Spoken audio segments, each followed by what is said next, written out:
Hello, and welcome to Sideways, a podcast about addiction, recovery, and friendship.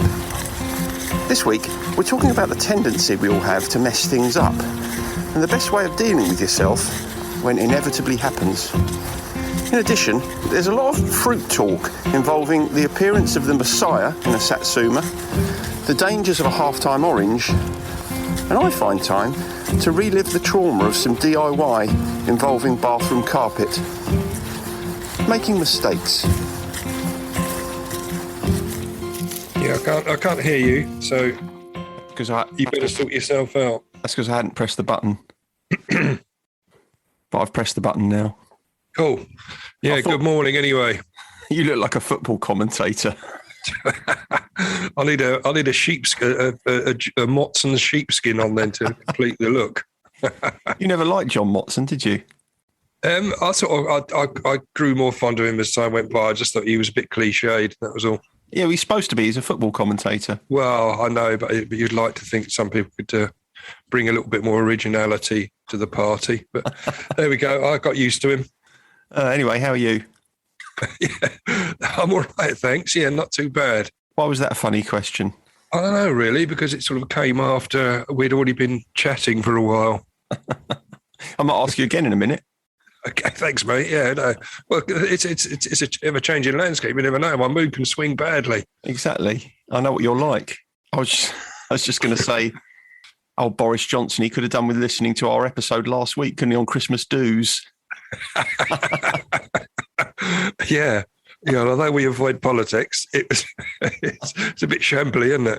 Yeah, I was thinking about it in the week. I was thinking the one piece of advice we didn't impart was don't go to one in the middle of a lockdown.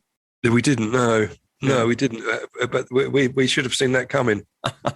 Anyway, what I'm going to talk about this week, see if I can drag us back to why we're bothering to have a chat this morning, my notes heading is called The Shape of Our Mistakes. The shape of them? Yeah, The Shape of Our Mistakes, which I quite liked, really. It was inspired by, I was watching, I don't know if you've seen it, there's a series on Netflix called You. No, I haven't. No, you haven't watched that. I mean, it's quite dark. It's sort of a psychological sort of thriller. It's very good. But they used a phrase in that called heart-shaped mistakes.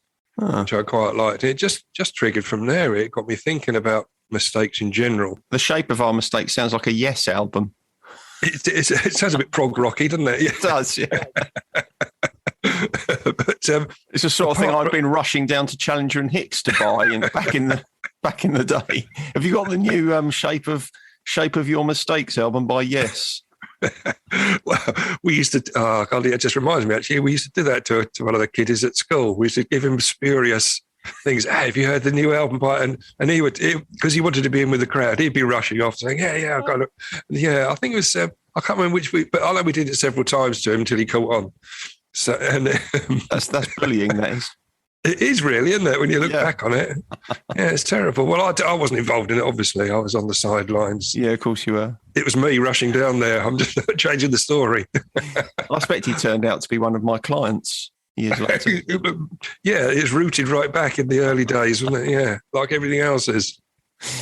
Yeah, and when we were delving into his backstory, he was talking about horrible people at school that used to tell him that there were albums that didn't exist and he'd rush down and try and buy them. But heart-shaped mistakes, I quite like the thought of that because I like the concept. I think we've all made them, haven't we, really, where we've made, especially in love, we ended up choosing the wrong partners or... Oh, I see. That's what that means. Yeah, that makes sense. Well, that was my interpretation, and I think that's sort of borne out if you watch the series that does. It makes sense. I had a different, when you mentioned it, I had a kind of different initial thought. But yes, I'm sure that is right. What was your interpretation of that then? I must have morphed directly into therapist mode because I thought, well, yeah, because mistakes actually in a way are a gift, aren't they? So if we can learn to love them or embrace them, they're probably much more helpful and useful for us. Yeah, I can see that. I hadn't thought of that, but obviously you're coming at it from a completely different angle. But we've all made mistakes, not just heart-shaped ones, haven't we? Yeah, definitely. Have you got any quotes this week? Yeah, No, of course. Okay. Because I'm sure isn't there a quote that says the man who never made a mistake never achieved anything or something like that? Well, there is, and that was one that I have got that written down there because my dad always used to say that to me. Did he? Yeah, it was Specifically to you. Well, yeah, because I was constantly making them. But anyway, just before we start, there was a story, made me laugh a little bit because it's this time of year, I don't know about you, but I tend to buy, it's the only time of year really I buy tangerines or clementines is sort of Christmas time. I don't know about you. Yeah, absolutely. I'm a big fan of seasonal fruits. Yeah, me too. And I've already got my clementines in. But there was a story about a guy who opened up, he had a tangerine, which he unpeeled and opened up. And do you know I think I know where you're going with this. Oh, right, yeah, because there's the little stringy bits between the segments you get. And there was an image of Jesus on the cross on there being crucified in there, which, we're used to sort of Jesus's appearance on toast, aren't we? And various different food items, his image appears. But actually the crucifixion, did you see the picture of it? I did, and I have to say, I felt it did require a little bit of imagination. Yeah, I do think that, and he apparently he did tamper with it a little bit to separate the legs up to make it look more Jesus-like and stuff. But I thought it was quite apt this time of the year, although it's Easter. It's an Easter image. It's still one of the highlights of the religious calendar. Obviously, you don't want to get it mixed up. It'd be different if you opened up a pomegranate and it was a babe lying in swaddling clothes. That'd be more appropriate. That'd be good, wouldn't it? I'm sure we better Photoshop one and say, look what I've found. How do you feel about a pomegranate? I love a pomegranate, yeah. Yeah, they're a nuisance, though, aren't they, to get their seeds out? To get the joy from a pomegranate is actually quite hard work. It is hard work, but the end result was good, isn't it? I think that's true of many foods. That to me, that some of the nicest foods are the ones that take the most effort to either cook or prepare or whatever. Yeah, or get used to. I mean, cherries. If it wasn't for the stone, cherries would be the perfect fruit, wouldn't they? They would really, yeah. But yeah, I'd eat so many though. I'd probably spend the day on the toilet if they didn't have stone. Yeah, you don't want that. Yeah, I think the seasonal fruits. It's nice we get different apples at different times of the year. And oh stuff. Christ! Here we go. What, an Egremont russet? Yeah, I think they're coming to the end of their. I suspect. Well, it's the last farmers market next Sunday before Christmas, so I've got to make sure I get my Christmas fruit in then. Will you be going with a Santa hat on? Oh, I doubt. Well, it'd be cold enough probably. Yeah, but actually, I don't think I've got a Santa hat, so no. I can lend you mine. Thanks, mate. Just talking of mistakes, which is what we're talking about today, and combining mistakes with fruit. Okay. I can remember once, quite a few years ago, I was going off to play five-a-side, and prior to playing five-a-side, I made the mistake of eating the best part of a whole packet of dried apricots. Now, I didn't realise this at the time. I didn't really think it through, but a dried apricot, if you eat too many of them, it does go straight through you. And does it? Or do they? Well, yeah, it's very, very difficult for me to get. In fact, I couldn't get through a whole hour of five-a-side without leaving to rush off the facilities. So that is a mistake that I learned from because I've never done it since. If I'm going to have a dried apricot before a game of five-a-side, I might have two or three, but that'll be my limit. Yeah, well, if you're talking about fruit and sport mistakes combined, I remember that we used to have, as most amateur football teams used to have an orange at half time. Yeah. I remember on one occasion we were standing around having our oranges, half-time oranges, and one of the guys opened up, split a couple of segments, and some juice flew out and flew in our goalkeeper's eye. Do you remember Lofty? Yeah, Crittenden? Yeah, well, it went straight in his eye. He had blurry vision for the first 5 minutes of the second half. Did you concede? Luckily not, no. We had to shield him. Anyway, to mistakes. Let's get back, because what I wanted to talk about is, why we make them and how to deal with them. But the first bit is easy. We're human. Everyone makes them. Yeah. You'd agree with that, wouldn't we? And that's when it reminded me of the saying that we've already spoken about that my dad used to say to me. I think that was in response to when one of us boys was getting frustrated with things we were trying to achieve or trying to do, and kept getting it wrong. But it's always stuck with me. It's one of those things. I mean, it's strange, isn't it? Other parents can say things to you, and then all these years later, they're still there. Yeah, it's because we're young and impressionable, aren't we? So exactly. We take on those lessons and hold them with us. It's true. I mean, as you say, it's impossible not to make mistakes if you're human. But remarkably, a lot of people still have great difficulty in accepting that they make mistakes, don't they? Well, they do, yeah. I suppose if we've talked about it in the past, I think when we did that one on perfectionism, where mistakes have become completely intolerable to you. But I think it's an interesting. When I was doing some research on this, I came across quite an interesting website called Heart Hackers Club, right? Nice. And there was a blog on there by someone, and she'd put on there, and I'll quote her directly from this: "Your 20s are for fucking up. You don't act according to your values because you're still establishing them." Yep. So she was saying that if you look back on your life, perhaps a lot of the majority of mistakes are made in your 20s. I think I was thinking about it. I think I made quite a lot before my 20s, and I've continued to make them.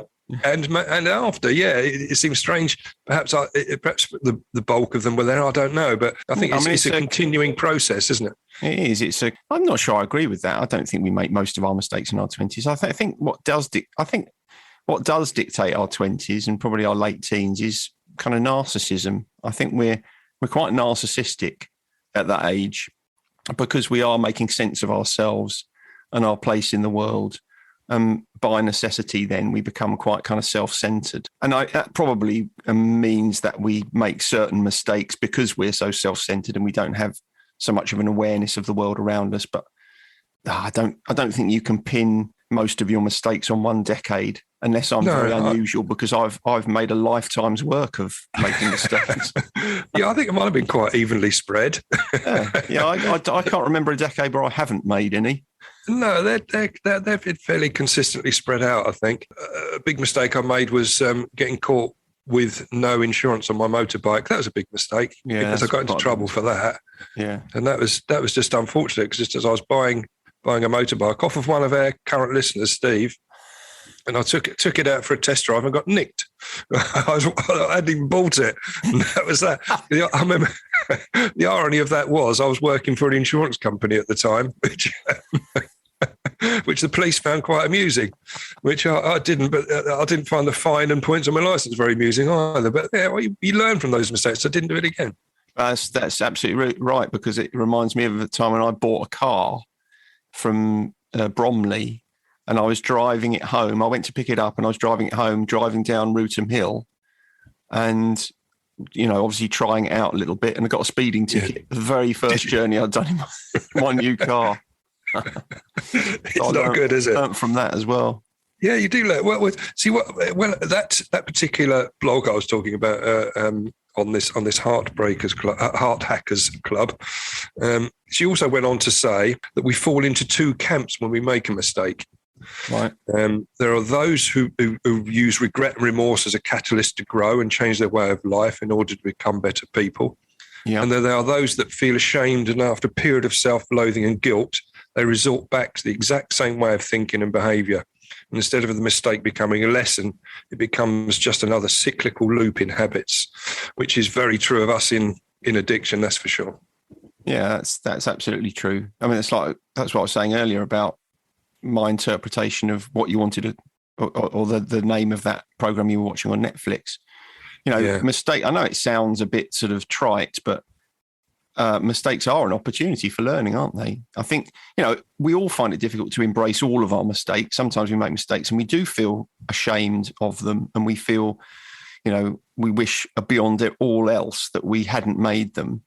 But I think if you can get to the point where you can recognize that when you make mistakes, you didn't do it on purpose and there is some way of learning from it, it really is so much better for you in all ways. I agree.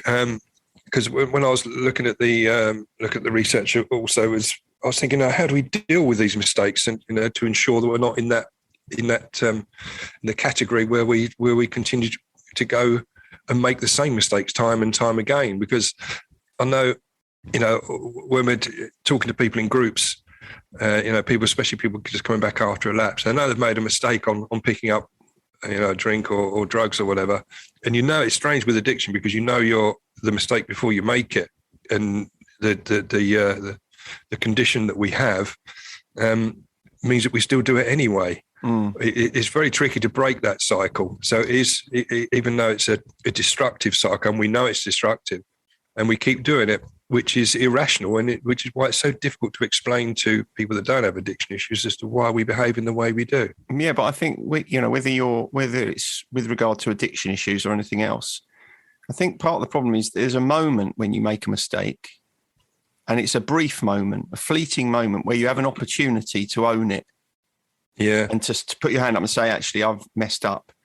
And once you've gone past that point, once you've defended it, once you've tried to find an out or you've tried to find an excuse, it's really, really hard to then go back and say, actually, no, I have messed up.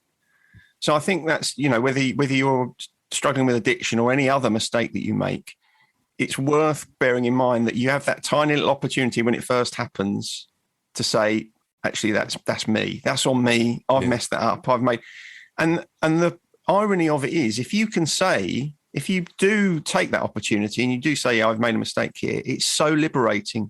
It feels so kind of freeing to show a bit of humility and own up to what's happened. But as I say, it's brief, and if you miss it, it's really hard to row back. Just to start this bit here with a quote. Because I know you do like a quote. It's not Gandhi. It's not actually attributed to anyone, but I quite liked it. Okay, it said, when you make a mistake, there are only three things you should ever do about it: admit it, learn from it, and don't repeat it. Perfect. That's it. We can stop the episode now. Yeah, that's it now. Done. Yeah, we won't take any more of your time, dear listener. We've done mistakes. That's mistakes dealt with. That's wrapped up, isn't it? I'm surprised that quote isn't attributed because it's so accurate. There's only one thing I could add, I think, to that. Well, there's a couple of things I could add, actually. Perhaps it's not as perfect as I thought it was. All right. So you go back, and when you make a mistake, there are only 4 or 5 things you should ever do about it, according to Graham Landy. Yeah, okay. Could you be a little bit more arrogant in your assessment? It's just my opinion. Opinion, okay. I'll let it slide. I'll let it slide. No need to be nasty, is there? That was a mistake, wasn't it? Upsetting you like that. I can see the anger in your eyes. Okay, well, I'm going to drag us back on track then before you start to properly throw all your toys out of the pram. Just those points about dealing with mistakes. And once you've made one, these are the points that came up. The first point was you are not your mistake. So when you make it, when you make a mistake, keep in mind it doesn't define who you are as a person. Oh, I see. So you're creating subcategories now. You see, I would have given that as a 4th point, but you're making a sub point. Oh, right. Okay. Yeah. All right. Well. You can't you're trying to wiggle out of it now, or wriggle out of it, aren't you? And I agree with that, though. I agree with that. Don't define yourself by your mistakes. Well, I think if you do that, you sort of you jump to the conclusions about your own worth, don't you? Or your own value. I'll tell you where it's very easy to define yourself by mistakes. This is something we've often spoken about, and that's when you already have a very hard-held belief about yourself. Okay. So, for example, I grew up believing, quite rightly on most counts, that I was hopeless at all DIY. Right. Okay. Because my father couldn't do anything. So he never showed me anything. So I didn't really have any kind of model of it. And as you know, I had a father-in-law who could do everything.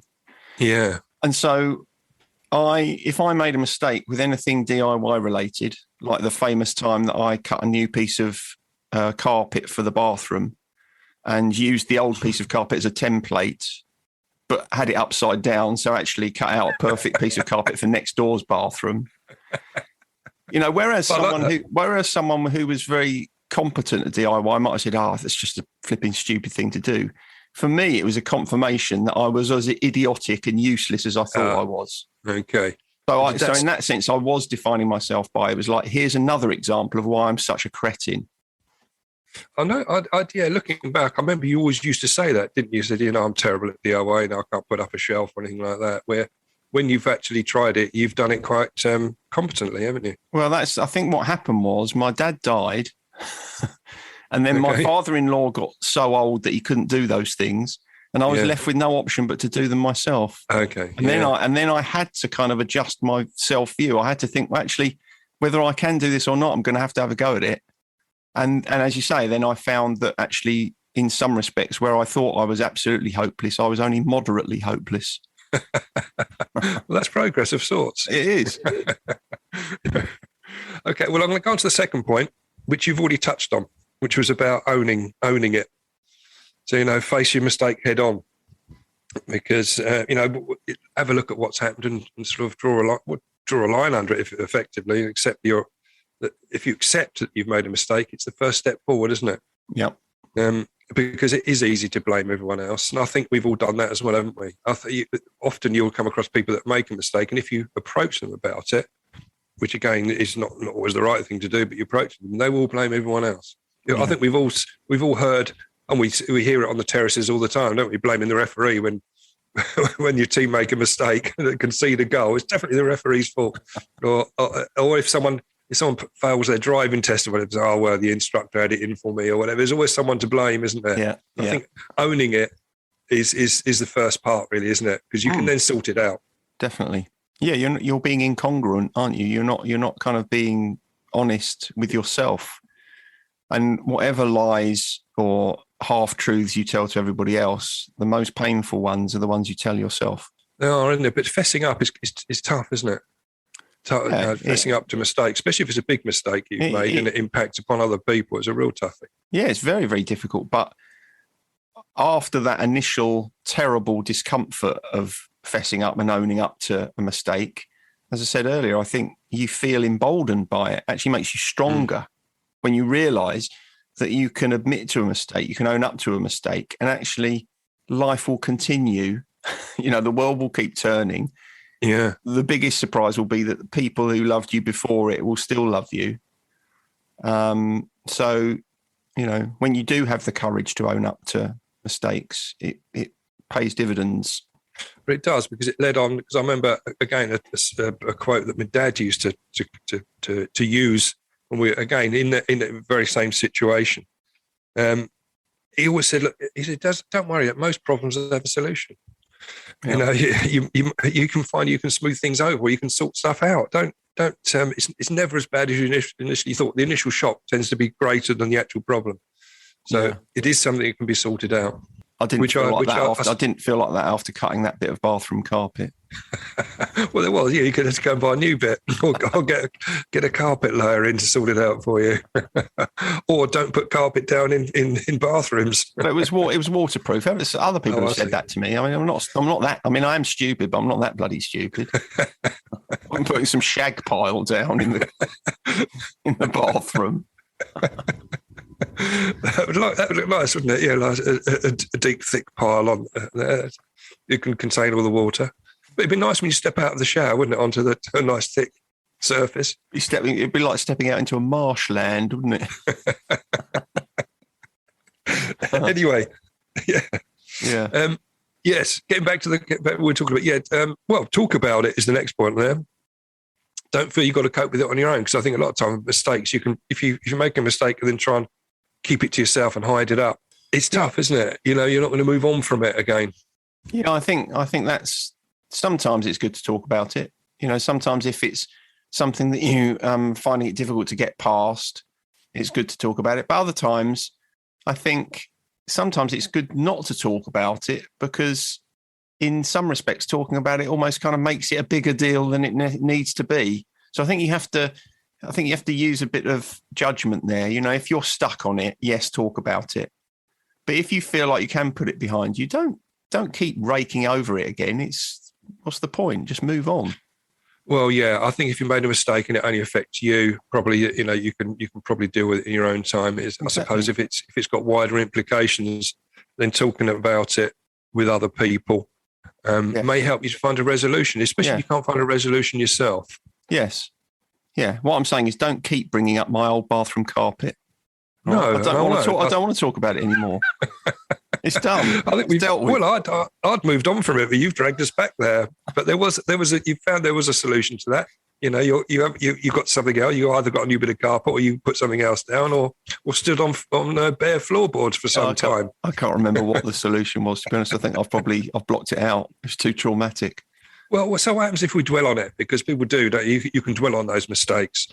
Do you think if you're dwelling on a mistake, is there something going on at a sort of a deeper level there, or is it?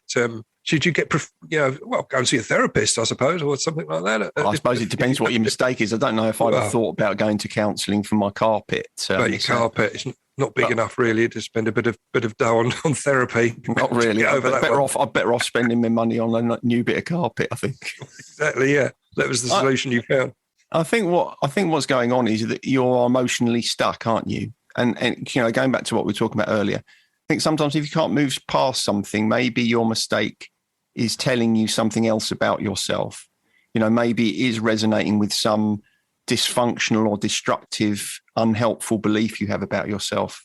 Yeah. I think those are the situations where it's kind of useful to talk, because if you do think your mistake is just an illustration of something you already knew you were terrible at, then it is quite useful to bring that up with people, because other people will say, well, I think you're being a bit irrational. You're not really seeing this very clearly.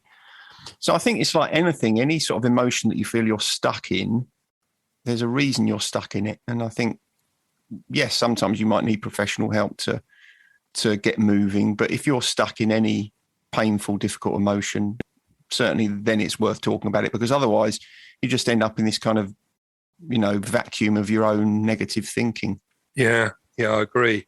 And I think that the fact that you've got to remind yourself that the pain you feel from that mistake won't go on forever. You will move on from it eventually. There will be a resolution to it. Yeah. Same with a lot of things, isn't it? With other emotions, we know they're transient, and you can move through them, and things will happen, and things will turn out okay in the end. Yep. Yes. So I think as a final quote that I wanted to use, really, is to wrapping up my research that I did on the notes was, tomorrow is a new day with no mistakes in it yet, which I quite liked. And I thought, well, yeah, it's so, you make a mistake today, it doesn't necessarily mean you're going to make the same one tomorrow, or it's going to carry on. Yeah. There's a new day, there's a new chapter. Why is that helpful to me? I'm not sure. Because it means that, tomorrow's a new day. You can start afresh. Yeah. Today's mistake isn't tomorrow's mistake. Oh, I see. It's more a kind of reflection of, you don't need to take today's mistakes into tomorrow. Exactly. Just go ahead and make some fresh ones tomorrow. Learn from it. Well, there's no mistakes in it yet. I don't know if I've made any. I have made some. I've made a few errors going through my notes already, but I'm okay with it. Yeah, but that's okay. That's what I mean. I think that's why I was kind of uncertain about that, because I think, the other way of kind of looking at that is to say every day will have mistakes in it. Just be okay with it. Okay. Yeah, there's my quote. We'll change that quote around. Yeah, you can edit mine out, can't you? Leave yours in.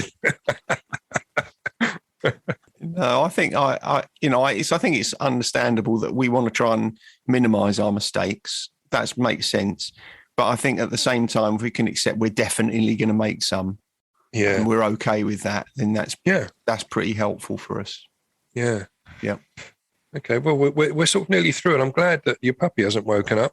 Well, she might have done, but I've got my headphones on, so I wouldn't be able to hear her. Oh, okay. Well, I can't hear her in the background either coming through. I think she's usually pretty good. Even when she wakes up, she kind of sits quietly, wondering what the hell's going on. Yeah. Yeah. Anyway. Well, that's good. That's good. I mean, I'm ready to go on to my gratitude list if you are. Right. Well, before we get there. Okay.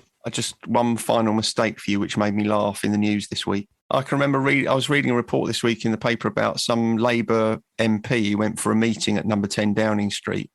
Usually when a visitor to 10 Downing Street gets to the doors open automatically. I suppose they got a camera in there and they open up the doors. Yeah. She got to the door didn't open. She thought, well, what am I going to do here? And she was looking for a doorbell, and she saw this grey button on the side of the door. So she pressed this grey button, and it was the button to turn the Christmas tree lights on outside.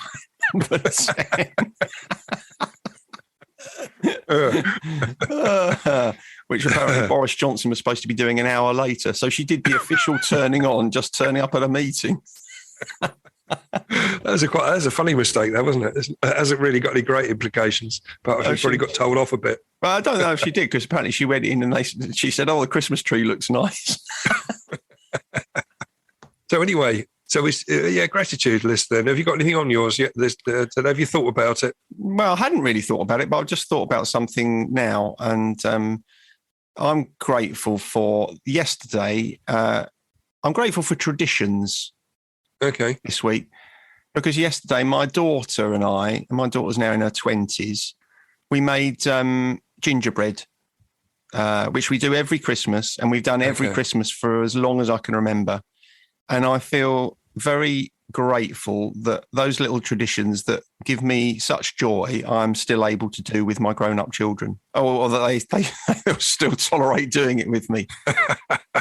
So it's a simple one, but it's lovely. Anything like that kind of endures year after year after year is a great joy. As you know yourself, as we get older, and without being too morose, we sort of think, crikey, I wonder how many Christmases I've got left. It's lovely. It's lovely to do those sorts of things and think, it actually makes you feel enormously grateful. Yeah, it does. I think your gingerbread men, didn't you have one? Didn't you draw around one a number of years ago that was up on your chalkboard in your kitchen for a number of years? Mr. Ginger. Mr. Ginger. We've still got Mr. Ginger. He still sits in a little pot in the kitchen. He's now 7 years old, Mr. Ginger. He hasn't got any arms or legs. He's just a trunk and a head. But yeah, he survives to this day. Yeah. Does he? Yeah. Not very tasty, I think. You can't really eat him now, can you? Well, no one's going to eat. Who's good? Who'd be terrible enough to eat Mr. Ginger? I don't know, but it certainly would be past its sell-by date or best before date, wouldn't he? Yeah, I don't think he'd be that tasty now, to be fair. He doesn't look the best, but he's part of the family. My gratitude was strange because I left it blank because I knew that something was coming up that I was going to be grateful for, which is gratitude in advance almost. And it's one I've used before, but I was just grateful for spending time with my youngest daughter yesterday, who lives down in Surrey, so I don't get to see her that often. Nice. And she was up, and we spent yesterday afternoon and evening together, which was lovely. So I was grateful for that. Did you make gingerbread? We didn't. No. We had a pigs in blanket pizza. If that's any good to you, which is a festive pizza I found in Aldi's. That sounds interesting. Yeah, it was lovely. Was it nice? Yeah, it was. Yeah, pigs in blankets on a pizza. Yeah. My God, if we got any Italian listeners, they'll be throwing their hands up in horror. In horror, yeah. Apologies if you're Italian and listening. Yeah, or anyone that's got any culinary taste at all, really. I must admit, I'm finding it difficult to hold on to my breakfast at the thought of that. That was lovely. Treat yourself. Anyway, so that's it, really. Apart from the Spotify list. Oh, when I put mistakes in, there wasn't that many. Well, there was a whole load of strange ones that I'd never heard of, but there was one that I'm sure you like, which was called "Same Mistakes" by One Direction. I won't put that on, but I know you're a big sort of Harry Styles fan. No, you know that I'm not, and to be honest, I think you have to credit our listeners with a little bit more intelligence than that, because I think they'd know that it's unlikely that I'd be a big One Direction fan. Okay, I missed the mark. I made a mistake there, didn't I? Yeah, you've underestimated the intelligence of the entire audience. Well, you might like a track called "The Best Mistakes" by the Divine Comedy. I like the Divine Comedy a lot. Yeah, I do. Yeah, I'm not putting it on the list, but it was there. There's also one called one just called "Mistakes" by Acid Ghost, which I quite liked the name of the artist. Yeah, I suppose "My Way" by Frank Sinatra is about mistakes, isn't it? It's about mistakes, but it's not actually got it in the title. No. There was one called "Mistakes and Regrets," and again, I liked the name of the group because they're called "And You Will Know Us by the Trail of Dead." That's a bit of a mouthful, isn't it? It is, really, yeah. I think they're just known as TOD or Trail of Dead. I was going to say, how are you going to get that on a T-shirt? You'd have to, it'd only fit on an extra large, wouldn't it? It would, yeah. Yeah, you'd have no room for the tour dates, would you, on your T-shirt, because it's taken up with the group name. You have to go on very, very short tours. But the one I'm going to put on is one called "My Mistakes Were Made for You," and it's by the Last Shadow Puppets. Okay. You know, you know them? They're I only came across them because the Last Shadow Puppets. I heard of it's Alex Turner is out of the Arctic Monkeys, and he set the group up, and I know they were on the Jules Holland show, which was recorded at Maidstone. I know my brother and Les, who I work for, went to watch the show recorded. And they said, we saw a group called the Last Shadow Puppets. I don't know. I'm not familiar with their work. No, well, I downloaded one of their tracks called Aviation, which is absolutely superb. And this track is another very good track. And so... And I think I'll be the judge of that.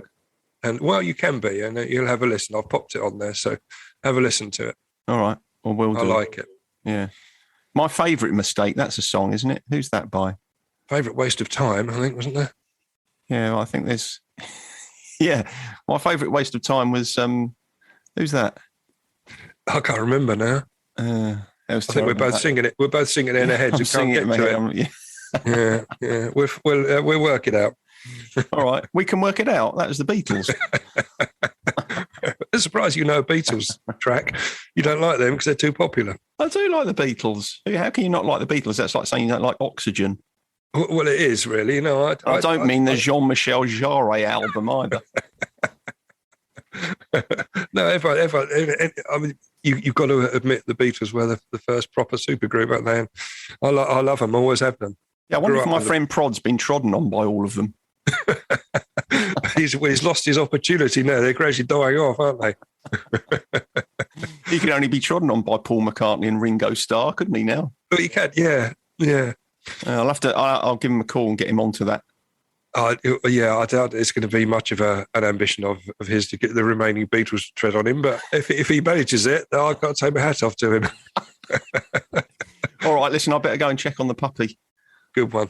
Speak to you later then, mate. Laters. Bye. Bye. Sideways was created by Graham Landy and Martin Pankhurst. If you want to read more about our work or sort through the extensive archive of past episodes, just visit grahamlandywellbeing.co.uk/sideways-podcast. You can follow us on Twitter or Facebook or Instagram at Sideways Podcast, and you can email us if you have a question or if there's something you'd like us to cover. But most of all, we want to tell you how grateful we are that you come and listen, and we ask that if you've enjoyed what you've heard, that you spread the word. And we'll see you next week.